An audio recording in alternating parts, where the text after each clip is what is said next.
Assalamualaikum warahmatullahi wabarakatuh. A'udzu billahi minasy syaithanir rajim. Bismillahirrahmanirrahim. قل يتوفاكم ملك الموت الذي وكل بكم قل يتوفاكم ملك الموت الذي وكل بكم ثم إلى ربكم ترجعون.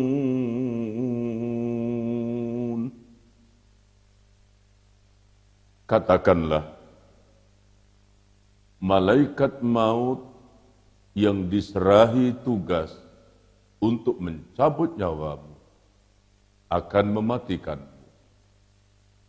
Kemudian kepada Allah lah kamu semuanya akan dikembalikan. Surah As-Sajdah ayat 11. Alhamdulillahilladzi hadana lihadza wa ma kunna linahtadiya laula an hadanallah. Asyhadu an la ilaha illallah wahdahu la syarikalah wa asyhadu anna Muhammadan abduhu wa rasuluhu wa la nabiyya ba'da.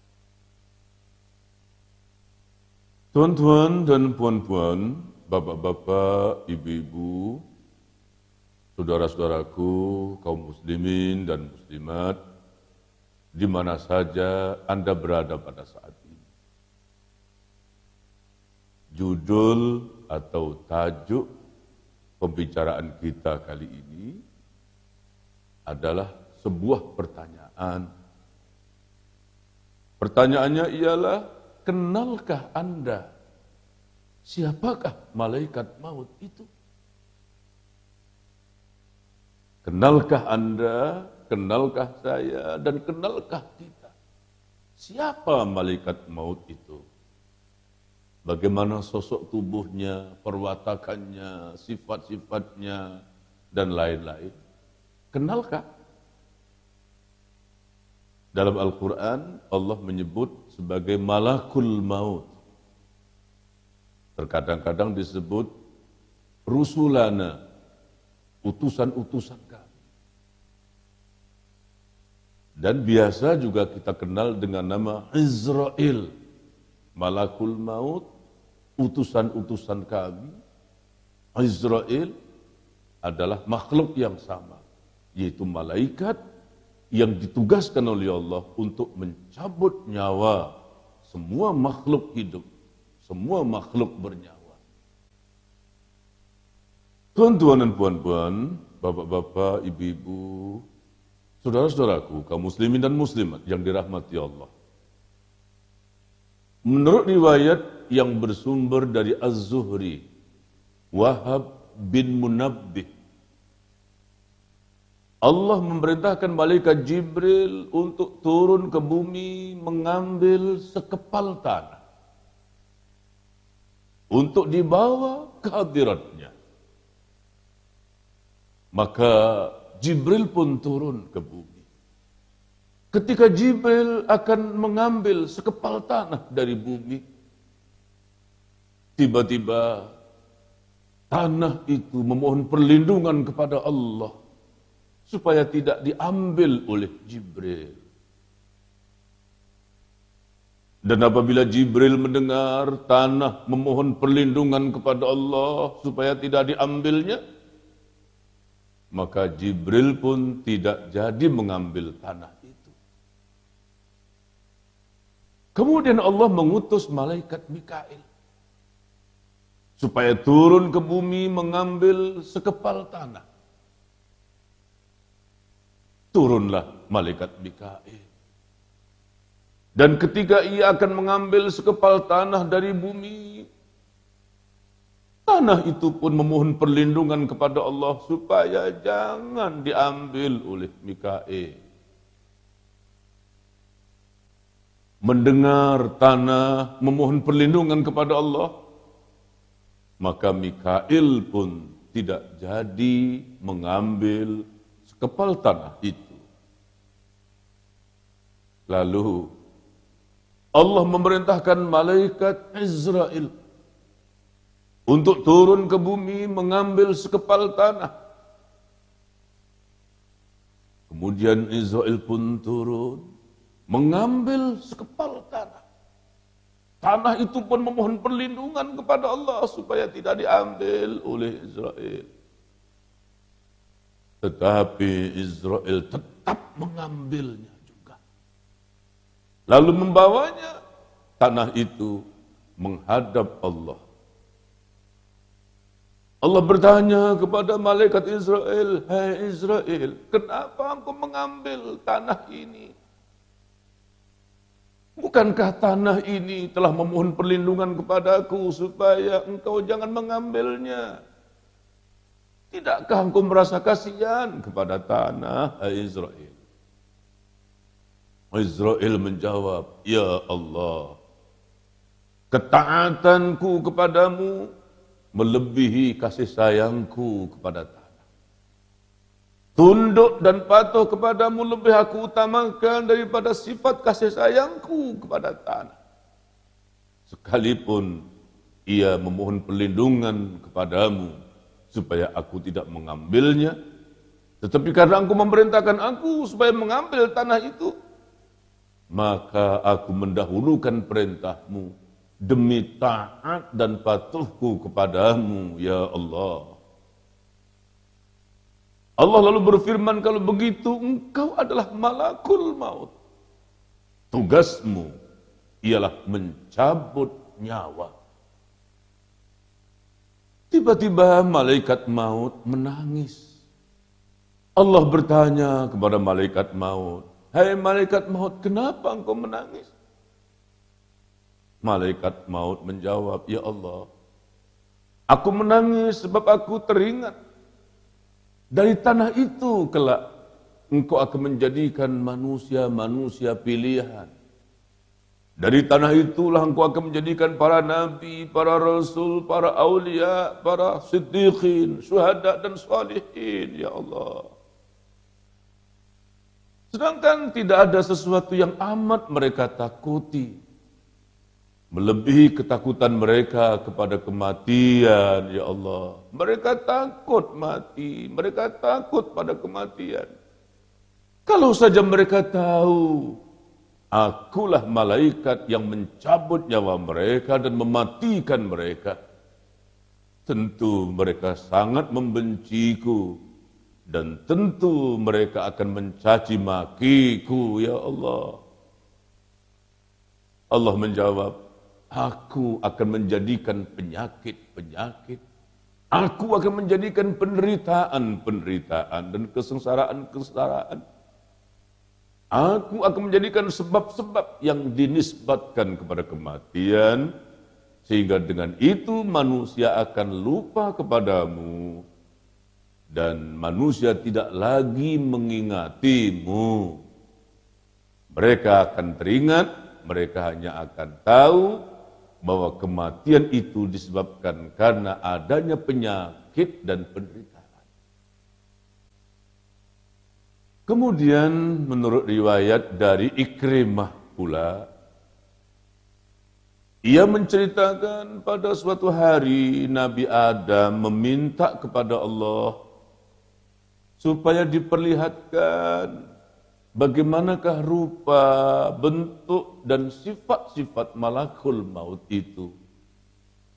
"Ya Allah, perkenanlah kiranya supaya saya dapat melihat dengan mata saya bagaimana rupa dan bentuk malaikat maut itu, ya Allah."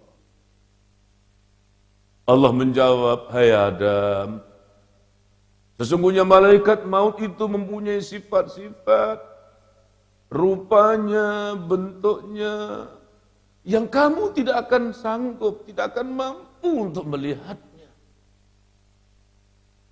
Tetapi kalau kamu ingin juga melihatnya, akan kuperlihatkan malaikat maut dalam sifat, dalam bentuk, dalam rupa, yang biasa ia datang menemui para nabi-nabi, para rasul, dan orang-orang pilihan. Lalu Allah mengutus malaikat Jibril, malaikat Mikail, dan malaikat Israel dalam bentuk seekor kambing kibas yang bertanduk, yang membentang dan mengembangkan sayapnya menjadi 4.000 sayap. Di antara sayap-sayapnya ada yang melampaui langit. Di antara sayap-sayapnya ada yang melampaui bumi. Di antara sayap-sayapnya ada yang menjangkau jarak sebelah timur yang paling jauh.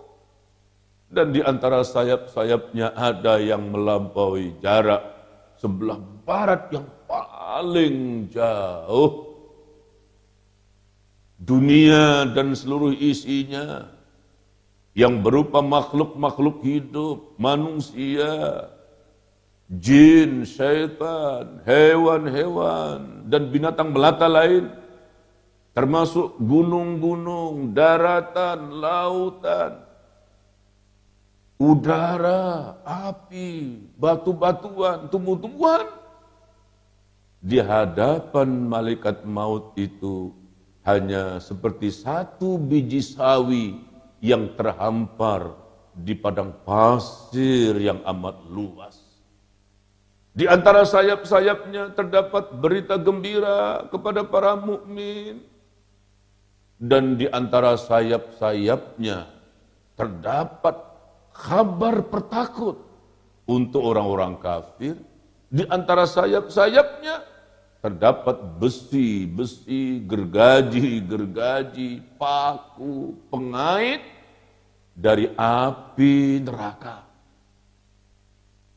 Apabila Nabi Adam melihat rupa, bentuk, dan sifat malaikat maut seperti itu, tiba-tiba ia pingsan tidak sadarkan diri selama 7 hari. Begitu menurut Ikrimah. Dalam riwayat yang bersumber dari Ibnu Abbas, Khalilullah Ibrahim alaihissalam pernah meminta kepada malaikat maut, "Hai malaikat maut, perlihatkanlah kepadaku bagaimana rupamu, bagaimana bentukmu, bagaimana caramu ketika kamu datang mencabut nyawa seorang hamba Allah yang mukmin, yang saleh." Malaikat maut menjawab, "Hai Ibrahim, kekasih Allah, berpalinglah engkau daripadaku, dan setelah itu tataplah, pandanglah wajahku. Akan kuperlihatkan kepadamu bagaimana caranya aku, bagaimana rupaku, bentukku, sifatku ketika aku datang hendak mencabut nyawa seorang mukmin atau saleh." Nabi Ibrahim pun berpaling, lalu menoleh melihat ke arah malaikat maut. Tiba-tiba ia datang menyerupai seorang lelaki yang amat bagus rupanya, elok paras wajahnya, lemah lembut pembawaannya, dengan pakaiannya yang indah, dengan harum-haruman yang semerbak wangi, lebih harum daripada bau kasturi.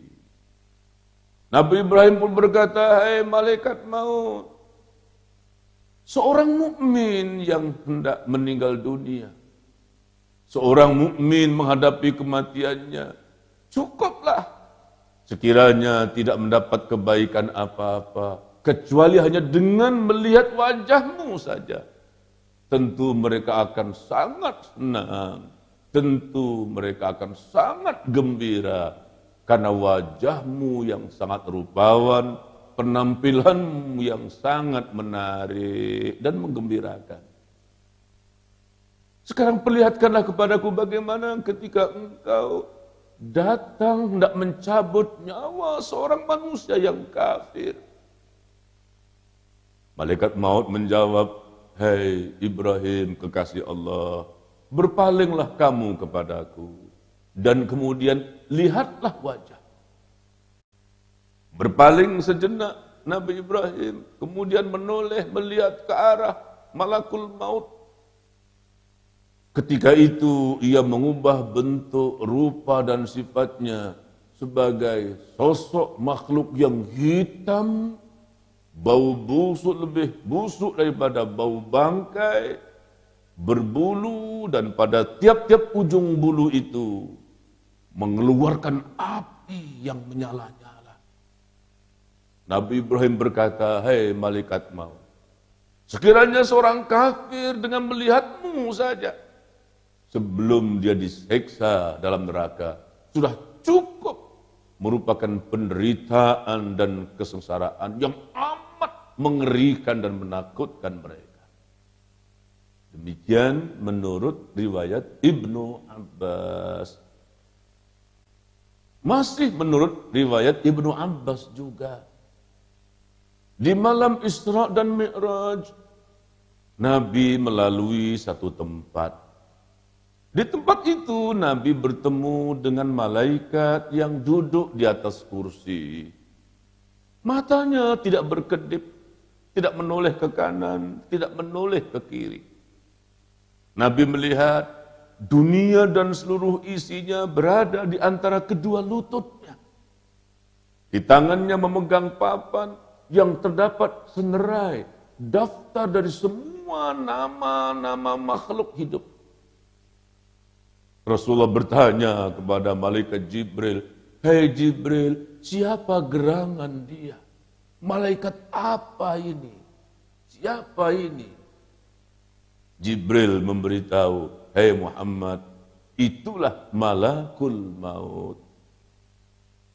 Nabi bertanya kepada malaikat maut, "Hei malaikat maut, bagaimanakah caranya engkau mencabut seluruh makhluk hidup yang ada di muka bumi ini?" Malaikat maut menjawab, "Hei Muhammad, tidakkah engkau lihat bahwa bumi dan seluruh isinya, daratannya, lautannya, semua makhluk berupa manusia, jin, syaitan, hewan-hewan, dan semua binatang melata berada di antara kedua kakiku. Aku dapat menjangkau ke arah timur atau barat. Apabila telah sampai ajal dan kematian kepada seseorang, maka pembantu-pembantuku, prajurit-prajuritku akan segera menyiapkan segala sesuatunya untuk mencabut nyawanya. Apabila nyawanya telah sampai ke tenggorokan atau kerongkongan, aku hulurkan tanganku. Aku dapat mencabut nyawa seluruh manusia di waktu yang sama, di tempat yang berbeda, dengan sekali cabut saja. Dunia dan seluruh isinya, bumi dengan segala penghuninya, hanyalah seperti satu biji sawi yang terhampar di padang pasir yang luas. Demikian menurut riwayat Ibnu Abbas. Tuan-tuan dan puan-puan, bapak-bapak, ibu-ibu, saudara-saudaraku, kaum muslimin dan muslimat yang dirahmati oleh Allah. Untuk apa semua ini saya sebutkan? Pentingkah? Mustahakkah? Perlukah? Kita sudah mengetahui macam-macam jenis, macam-macam barang, dan kita telah mengenali watak-watak dari kalangan-kalangan orang-orang tertentu. Kita kenal artis, kita kenal bintang film, kita kenal pemain sepak bola atau bola sepak, kita kenal pemimpin ini, pemimpin itu. Kita banyak kenal itu, kenal ini, mengenal si anu, mengenal si ini. Tetapi adakah kita kenal tentang sosok makhluk yang sentuhan tangannya nanti boleh bisa menjadi sangat lembut dan santun, tetapi sentuhan tangannya dapat kita rasakan terlalu keras terlalu kasar. Kata-katanya boleh menjadi sangat lembut, tetapi kata-katanya boleh sangat keras, menggelegar, lebih keras daripada gelegar halilintar. Kita akan bertemu, kita akan langsung berhadapan dengan makhluk ini. Tanpa kecuali, termasuk saya dan kita semua. Kita sedang menunggu kedatangannya. Secara bergilir satu persatu. Merupakan pengalaman yang amat dahsyat dan mengerikan, menakutkan. Ini adalah perkara gaib. Keimanan kepada hal-hal yang gaib seperti ini merupakan salah satu di antara pokok asas keimanan kita kepada Allah. Alladzina yu'minuna bil ghaib. Mereka adalah orang-orang yang mengimani atau mempercayai kepada adanya hal-hal yang gaib. Apakah yang gaib itu? Allah gaib, malaikat-malaikat Allah gaib, surga dan neraka itu gaib, pahala dan siksa itu juga gaib. Banyak sekali hal-hal yang gaib. Termasuk alam roh, alam kubur, alam akhirat itu seluruhnya adalah gaib. Allah menciptakan makhluk-makhluknya. Di antara makhluk ciptaannya adalah para malaikat-malaikat yang mulia ini. Tidak diciptakan nafsu untuknya, tidak diberikan syahwat kepadanya. Ada malaikat-malaikat yang sejak diciptakan dalam keadaan sujud dan tidak bangun-bangun. Ada malaikat yang sejak diciptakan dalam keadaan rukuk dan tidak bangkit-bangkit. Mereka taat kepada Allah. Mereka tidak mendurhaka kepada perintah Allah. Malaikat Jibril diperintahkan, ditugaskan untuk menyampaikan wahyu. Malaikat Jibril telah menunaikan perintah itu dengan baik. Demikian juga malaikat-malaikat lain seperti malaikat Mikail, Israfil, ya, malaikat Munkar, Nakir, Malik, Ridwan, Raqib, Atid, itu malaikat-malaikat Allah yang kesemua mereka la ya'sunallaha ma amarahum wa yaf'aluna ma yu'maru. Mereka tidak pernah mendurhaka kepada Allah, tidak pernah maksiat kepada Allah. Dan mereka selalu melakukan apa saja yang diperintahkan kepada mereka. Demikian juga dengan malaikat Israel atau malaikat maut ini. Tugasnya sejak diciptakan sampai sekarang dan hingga hari kiamat, tugasnya ialah mencabut nyawa. Tak kira nyawa siapapun. Semua makhluk bernyawa yang mati, semuanya kematian itu melalui proses di mana malaikat mautlah yang mencabut nyawa mereka. Subhanallah, Allah. Diceritakan bahwa nanti apabila terjadi kiamat, seluruh makhluk sudah mati, semua alam dan isinya hancur. Yang masih hidup dan kekal selamanya hidup tidak mati-mati ialah Allah. Dan yang masih hidup ketika itu selain Allah juga malaikat Israel dan malaikat Israfil, sang peniup sangkakala itu sendiri. Allah perintahkan kepada malaikat Israel supaya mencabut nyawa Israfil. Maka Israfil pun mati. Allah bertanya kepada malaikat Israel, Israel, adakah siapa-siapa di antara makhluk dan hamba-hambaku yang masih hidup? Israel menjawab, tidak, ya Allah, semua makhluk telah mati. Yang masih hidup adalah Engkau yang maha hidup dan tidak mati-mati. Dan selain Engkau, yang masih hidup adalah aku, Israel. Lantas Allah berfirman, hai Israel, engkau tidak kecualinya juga makhluk, maka engkau pun mati. Israel adalah makhluk yang terakhir sekali mati. Allah perintahkan supaya dia mencabut nyawanya sendiri. Apabila ia mencabut nyawanya sendiri, terasa amat dahsyat, terasa amat mengerikan, terasa amat sakit.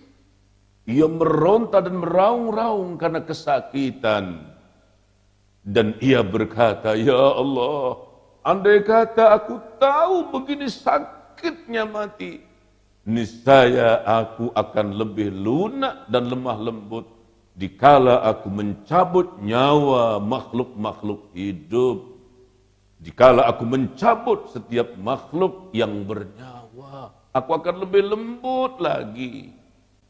Itu kisah, itu riwayat tentang bagaimana sifat, bentuk tubuh, dan lain-lain, supaya kita kenal bahwa malaikat maut memang pakar dalam hal cabut-mencabut. Dari raja sampai kepada rakyat jelata, dari seorang yang paling gagah berani, sampai kepada orang yang lemah, terkapar, dan tak berdaya, yang kaya, yang miskin, tua, muda, laki, perempuan, yang taat dan yang maksiat, orang dewasa, anak-anak kecil dan bayi-bayi. Bukan saja itu, malah semua makhluk-makhluk hidup, termasuk jin, syaitan, hewan-hewan melata dan binatang-binatang yang hidup di muka bumi. Semuanya malaikat mautlah yang mencabut nyawa mereka ketika mereka mati. Jadi jangan coba untuk berdalih, jangan coba untuk mengemukakan alasan dengan berbagai-bagai helah, jangan coba untuk mengemukakan uzur. Apabila ia telah datang, pada waktunya dia pasti datang, dan kedatangannya tidak dapat ditunda-tunda. Itulah malaikat maut. Ada riwayat yang menyebutkan bahwa malaikat maut sebelum datang kepada seseorang, telah ada pemberitahuan awal, ada notis, ada amaran. Diingatkanlah dengan usianya yang tua, diingatkanlah dengan ubat, diingatkanlah dengan penyakit, diingatkanlah dengan penderitaan, kesengsaraan. Kesemua itu merupakan peringatan. Kesemua itu merupakan utusan-utusan malaikat maut sebelum akhirnya malaikat maut itu mencabut nyawa seseorang. Hanya ya kadang-kadang manusia saja, apakah tidak paham atau berpura-pura tidak paham, ya, atau paham bahwa semua yang ada di sekeliling kita ini, apa saja jenis-jenis kehidupan yang kita rasakan, dari mulai kecil, dewasa, sampai tua. Dan begitu juga peristiwa-peristiwa yang ada di sekeliling kita. Kita lihat ada orang sakit, kita lihat ada orang yang sedang nazak, kita lihat ada orang yang mati. Kadang-kadang kita sendiri yang turut sama menguburkan, menguruskan jenazahnya. Ini semua adalah peringatan dan utusan-utusan malaikat untuk orang-orang yang arif, yang bijaksana, akan segera sadar dan mengambil peringatan ini. Sayangnya pada hari ini makin berkurang, atau kalau ada sangat sedikit sekali orang yang berbicara tentang akhirat, berbicara tentang kematian. Sedikit sekali orang yang berbicara tentang bagaimana ngerinya menghadapi kematian, bagaimana kerasnya sakaratul maut, sedikit sekali. Para salafus salih dulu, orang-orang dulu, selalu dalam perbualan mereka, dalam perjumpaan mereka, setiap kali ketemu, dalam obrolan, sembang-sembang, ngomong-ngomong, mereka cerita tentang malaikat maut, mereka cerita tentang kematian. Kita hari ini lain ya, bercerita dengan kawan tentang rumah, tentang saham, tentang kerja, tentang ini, tentang itu, tentang dunia lah. Sedikit betul tentang akhirat. Salah seorangnya adalah Umar bin Abdul Aziz. Umar bin Abdul Aziz ini seorang khalifah. Khalifah itu kalau zaman sekarang presiden lah ya, atau perdana menteri, atau gubernur. Tapi dia adalah khalifah yang memang berkuasa untuk mengurus, mentadbir. Di bawah kuasa kekhalifahannya itu, rakyat di bawah kepemimpinannya itu tunduk patuh kepada perintah dan arahan sang khalifah. Itu kuasa khalifah. Dan khalifah ini adalah Umar bin Abdul Aziz yang terkenal zuhud, takwa dan wara. Satu hari dia menulis surat. Surat ini berupa pesan. Pesan yang disampaikan kepada sahabat-sahabat. Isi surat itu sungguh sangat menarik. Dia menulis dalam sepucuk suratnya untuk para sahabat-sahabatnya. Amma ba'du. Wahai sahabat-sahabatku, ketahuilah bahwa dunia ini adalah negeri tempat sementara dan akhirat juga yang kekal buat selama-lamanya. Aku nasihatkan kepadamu supaya kamu tetap bertakwa kepada Allah. Jadikanlah takwa dan wara sebagai bekal untuk menemui Allah. Wallahu a'lam. Telah sampai berita kepadaku bahwa pasti tiap seorang tanpa kecuali termasuk kamu akan mengalami kematian, akan menempuh ambang kematian. Kullu nafsin dha'iqatul maut. Tiap-tiap yang bernyawa pasti akan merasakan kematian. Ali Imran 185. Kullu man 'alaiha fan. Tiap-tiap yang ada ini semuanya akan binasa. Surah Ar-Rahman ayat 20. Fakaifa idza tawaffatumul malaikatu yadribuna wujuhahum wa adbarahum. Bagaimanakah sekiranya kamu melihat betapa ngeri dan dahsyatnya ketika para malaikat mematikan orang-orang kafir. Mereka memukul wajah-wajah dan muka mereka serta belakang punggung mereka. Surah Muhammad ayat 27. Telah sampai kepadaku berita, wallahu a'lam, bahwa para malaikat-malaikat itu menyiksa dan memukul orang-orang kafir dengan cemeti dari api. Qul yatawaffakum malakul mautil ladzi wukila bikum thumma ila rabbikum turja'un. Katakanlah, malaikat maut yang diperintahkan untuk mencabut nyawamu, dia akan mematikan kamu. Kemudian kepada Allah lah kamu semua akan dikembalikan. As-Sajdah ayat 11. Wallahu a'lam.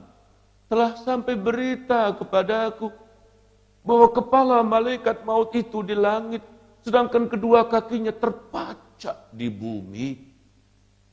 Wallahu a'lam.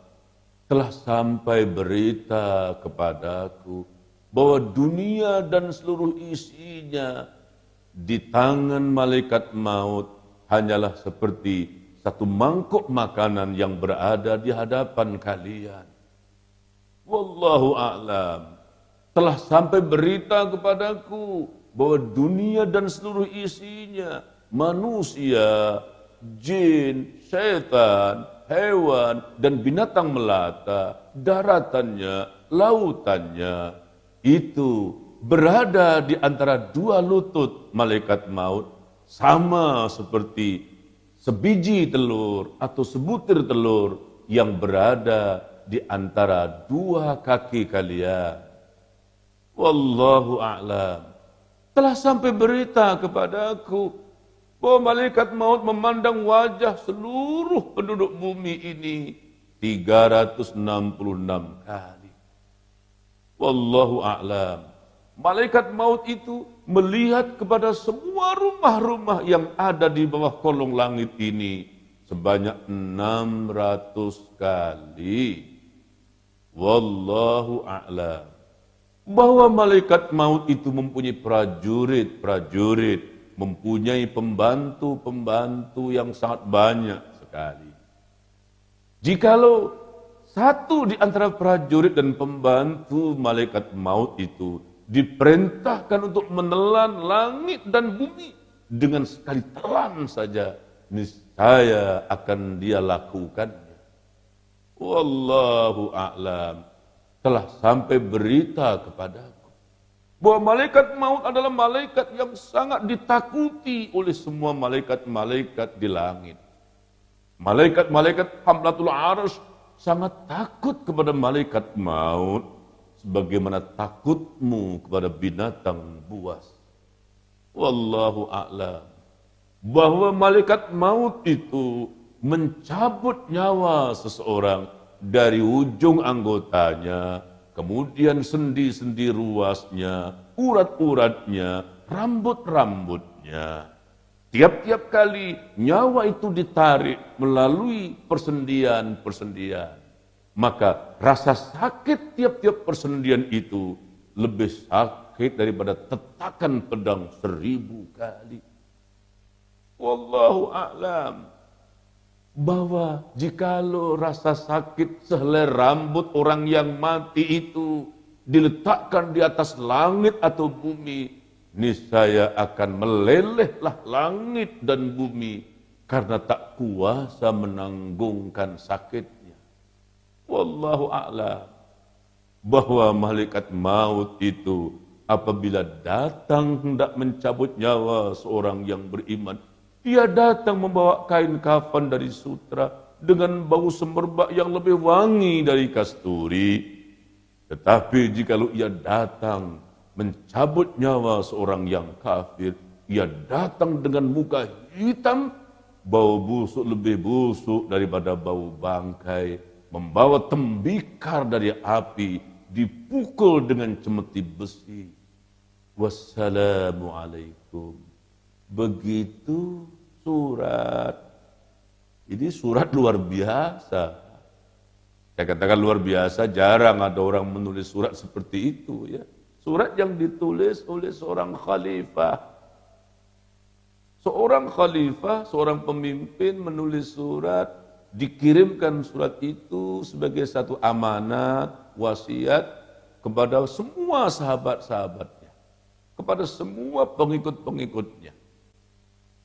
Kalau ada barangkali pemimpin hari ini yang berbuat seperti yang dibuat, melakukan seperti yang dilakukan oleh Umar bin Abdul Aziz ini, mungkin orang akan mengatakan itu pemimpin gila, itu ya, pemimpin gila. Hampir pasti saya katakan tidak ada pemimpin hari ini yang mengingatkan rakyatnya supaya takut kepada Allah, supaya bersedia menghadapi mati, supaya berhati-hati dalam hidup, tidak gelojoh dan sembrono melakukan dosa dan maksiat. Hampir pasti saya katakan jarang atau mungkin tidak ada pemimpin yang mengingatkan rakyatnya seperti itu.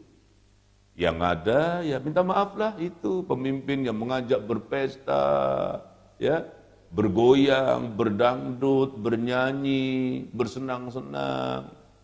Ceritanya ya tidak lain, tidak bukan pembangunan, ekonomi, hidup. Itulah yang ada. Sehingga para pelaku maksiat, pelaku kejahatan tidak sedikit pun merasa takut, usahakan pula mereka menyesal, apalagi bertaubat kepada Allah. Makin hari jumlah dan bilangan orang yang berani berbuat dosa ini makin banyak. Saya katakan berani ya. Orang berbuat dosa berani, nekat, bangga lagi. Tidak sedikit pun ada perasaan takut. Jadi mudah-mudahan pertanyaan, kenalkah Anda siapakah malaikat maut itu atau malakul maut itu, telah terjawab, walaupun tidak lengkap, kurang-kurangnya telah tergambar, terpola dalam ingatan kita. Begitu malaikat maut. Dia akan datang nanti menjelang kematian kita. Datang saja begitu. Mudah-mudahan kedatangannya kita sambut dengan iman, dengan amal soleh. Sementara menunggu dia datang, mari kita memperbaharui taubat kita kepada Allah. banyak-banyakkan istighfar dan bertaubat kepada Allah. Senantiasa bersedia, senantiasa bersiap-siap. Karena kedatangannya tanpa notis, tanpa pemberitahu. Kedatangannya tiba-tiba saja, sekonyong-konyong saja. Mungkin datang ketika kita sedang tidur, sedang makan, sedang berjalan. Dia datang juga. Dan kedatangannya tidak dapat ditolak. Kedatangannya tidak dapat dirayu supaya menangguhkan, melewatkan atau mengundurkan. Kedatangannya tidak dapat dibujuk dengan apa saja pun, dengan cara apapun. Tidak dapat ditangguhkan dan juga tidak dapat dicepatkan. Sebelum datang, ia tidak dapat diminta supaya cepat datang. Dan setelah datang, dia pasti datang. Dia akan datang tepat pada waktunya. Itulah malaikat maut. Semoga ada manfaatnya untuk saya sendiri dan kita semua. Billahi taufiq wal hidayah. Assalamualaikum warahmatullahi wabarakatuh.